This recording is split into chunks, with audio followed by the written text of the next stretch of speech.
Naisip niyo na ba kung paano kung ang mga mensahe mula sa itaas ay hindi pala direktang utos, kundi para mga bugtong na kailangan nating lutasin?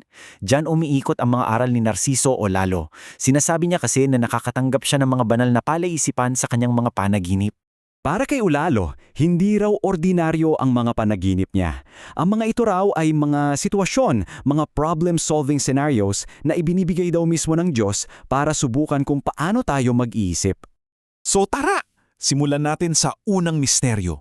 Ito ay isang panaginip na shinare niya online, isang kwento na sa simula ay parang isang nakakalitong palaisipan.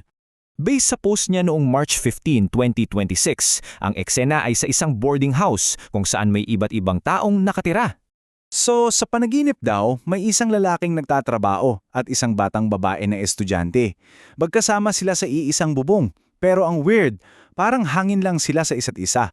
Hindi raw sila kailanman nag-uusap o nagpapansinan. Ngayon, dito na nagiging interesting. Isang umaga, paalis na yung lalaki para pumasok sa trabaho, bigla siyang hinarang nitong babae. At grabe, iyak daw ito ng iyak. At ang hiling niya, pakasalan mo ako. Imagine yun, di ba? Isang taong hindi mo naman kinakausap, biglang haharang sa'yo at magmamakaawang pakasalan mo siya. Ano kayang meron? At eto na, ang huling peraso ng puzzle. May nakarinig daw sa lalaki na may kausap sa telepono. Ang sabi niya, magbibigay siya ng pera para lang ayusin ang isang problema at para hindi siya makasuhan. So, bago natin ibigay ang sagot, ano sa tingin nyo? Kung pagdudugtungin natin lahat yan, anong kwento ang nabubuo sa isip nyo? Ano kaya ang totoong nangyayari dito? Okay, handa na ba kayo? Para kay Olalo, ang panaginip na ito ay hindi lang basta kwento. Isa raw itong banal na pagsubok, isang test sa ating kakayahang mag-isip ng malalim. Sabi nga mismo ni Olalo, ang layunin daw ng bugtong na ito ay para makita kung ginagamit ba natin ang sarili nating isip o kung basta na lang tayo naniniwala sa kung anong nasa harap natin. At heto na, ang nakakagulat niyang interpretasyon.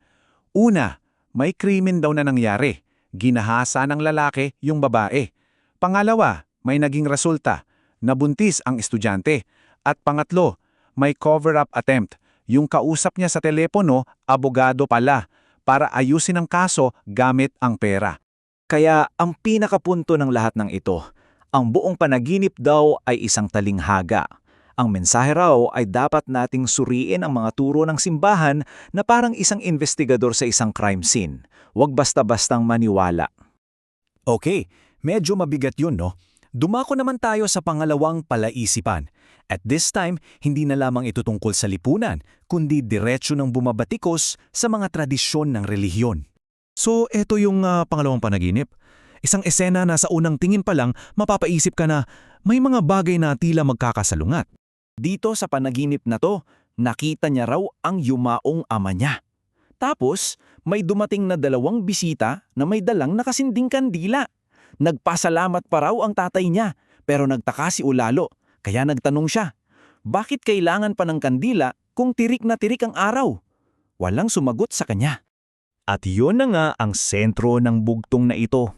Ano ang point ng isang ritual na parang wala namang saysay sa sitwasyon? Ano kaya ang sinisimbolo nito? At ang sagot, ayon kay Olalo, ay isang matinding pag-atake. Pag-atake sa mga ritual ng simbahan na para sa kanya ay walang kabuluhan at mapanlinlang. Dito natin makikita ng malinaw ang pagkakaiba. Kung para sa simbahan, kailangan ang misa at kandila para sa kaligtasan. Para sa mensahe ni Olalo, panloloko lang daw yan para pagkakitaan ang mga tao. Ang kailangan lang daw, bisitahin ang lugar kung saan sila namatay. Ang mga abuloy at koleksyon, pagsasamantala raw sa mga tao. At ito ay matapang niyang konklusyon. Minamanipula raw ng mga lider ng relihiyon ang mga tagasunod nila. Para raw tayong mga remote control na sila ang kumokontrol. Grabe! So, pagsamasamahin natin lahat, ano ba talaga ang pinakamensahe na gustong iparating ng mga panaginip na ito? Para maunawaan ang kanyang misyon, kailangan nating alamin ang salitang kasangkapan. Kasi ganito ang tingin ni Ulalo sa sarili niya. Isa lang siyang instrumento o tool na ginagamit para sa isang mas mataas na layunin. At ang buong punto raw ng kanyang mga aral ay ito, bigyan ng kapangyarihan ang mga tao na gamitin ang sarili nilang isip, na kumawala sa bulag na pagsunod at huwag basta-basta magpamanipula, lalo na sa organisadong relihiyon. At ito raw ang mensaheng natanggap niya noong pang 2013 na siyang nagpapatibay sa kanyang misyon. Isang pahayag na siya raw ay kasangkapan at ang mga naniniwala sa kanya ay mapalad. Kaya sa huli, naiiwan tayo sa isang malalim na tanong. Kung ang pananampalataya ay isang sere ng palaisipan, kaninong interpretasyon ang dapat nating paniwalaan? Nasa atin ba ang kasagutan o nasa mga taong nagsasabing sila ang kasangkapan ng Diyos?